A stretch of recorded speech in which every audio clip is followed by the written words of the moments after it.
एक समय की बात है। एक विशाल राज्य में राजा प्रताप सिंह और रानी दिव्यांशी रहते थे। उनका परिवार बेहद धनवान और शाही था। सोने के बने दरवाजे, बड़े बड़े झूमर, चारों ओर नौकर चाकर और शान शौकत से भरी हवेली। राजा के 2 बेटे थे, युवराज आदित्य और राजकुमार अर्जुन। दोनों की शादी हो चुकी थी। आदित्य की पत्नी बेहद अमीर और बड़े कारोबारी परिवार से आई थी। उसे आलीशान जिंदगी जीने की आदत थी। अर्जुन की पत्नी साधारण परिवार से आई थी, इसीलिए वह नर्म, शांत और मेहनती थी। दिव्या की शादी बड़े धूमधाम से हुई थी। शादी के बाद घर में उसका भव्य स्वागत हुआ। सोने के थालों में मिठाइयाँ, ढेर सारे गहने और रानी की गोद में बैठने का सम्मान मिला। सभी नौकर बस उसी के आसपास घूमते रहते। दिव्या को बस आदेश देना आता था, ये लाओ, वो लाओ, ये खाना हटाओ, ये सब। दूसरी ओर गरीब बहू। कुछ महीनों बाद अर्जुन की शादी सीमा से हुई। सीमा सादे कपड़ों में, हाथों में मेहंदी अभी हल्की थी, चेहरे पर शर्मीली मुस्कान, लेकिन स्वागत बिल्कुल साधारण। ना गहने, ना शोर, ना लाड। दिव्या ने व्यंग से कहा, हवेली में अब गरीबों का आना भी शुरू हो गया है। रानी को भी सीमा पसंद नहीं आई। ये इस शाही परिवार में कैसे ढल पाएगी। रानी को भी सीमा चुप रही, मुस्कुराकर सिर झुका लिया। शाही परिवार में हर बहू को सप्ताह में एक बार पूरा घर का भोजन बनाना होता था। सबसे पहले बारी थी दिव्या की। दिव्या ने नौकरों की मदद से 25-30 व्यंजन बनाए। राजस्थानी, मुगलाई, मिठाइयाँ, ड्राई फ्रूट, बहुत कुछ। खाना दिखने में एकदम शानदार, लेकिन स्वाद बस ठीक ठाक। राजा ने कहा, दिखने में राजसी मगर दिल में नहीं लगा। दिव्या ने गुस्से में नौकरों को डांटा। अब बारी थी सीमा की।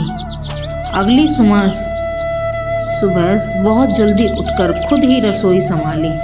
ना ये शिकायत, ना नौकर, ना दिखावा। उसने आटे में प्यार, चावल में दुआ और सब्जी में अपनापन मिलाया।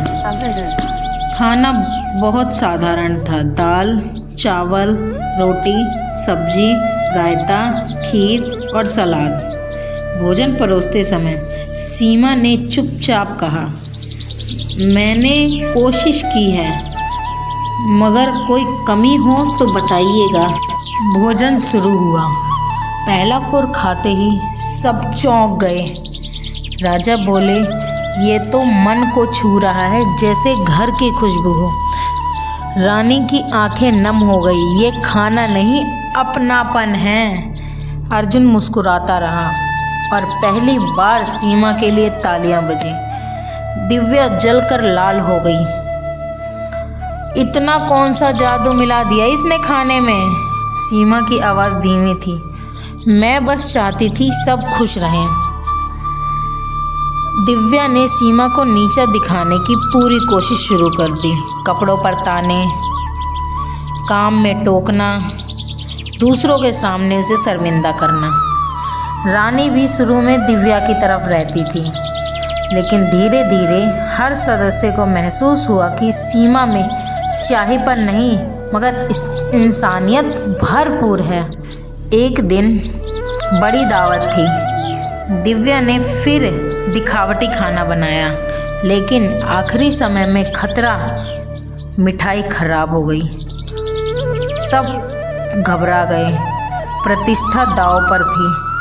सीमा चुपचाप रसोई में गई। 2 घंटे में बिना किसी की मदद में गर्मा गर्म बादाम की खीर, गुलाब जामुन और शाही टुकड़ा बना दिया।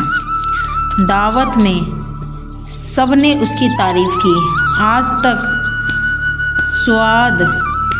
इतना स्वाद नहीं मिला। सबने सीमा को गले लगाया। दिव्या स्तब्ध थी। अब कोई बहाना नहीं बचा। राजा ने पूरे परिवार के सामने घोषणा की, शाही घर दिखावे से नहीं, दिल से चलता है। हमारी छोटी बहू सीमा इस घर की सच्ची पहचान है। रानी ने सीमा को गले लगाया। तुमने सबको प्यार से जोड़ दिया। दिव्या रो पड़ी। मैंने बहुत गलत किया। अगर माफ़ कर सको तो कर देना। सीमा मुस्कुराई। रिश्तों में गलती नहीं, सुधार मायने रखते हैं।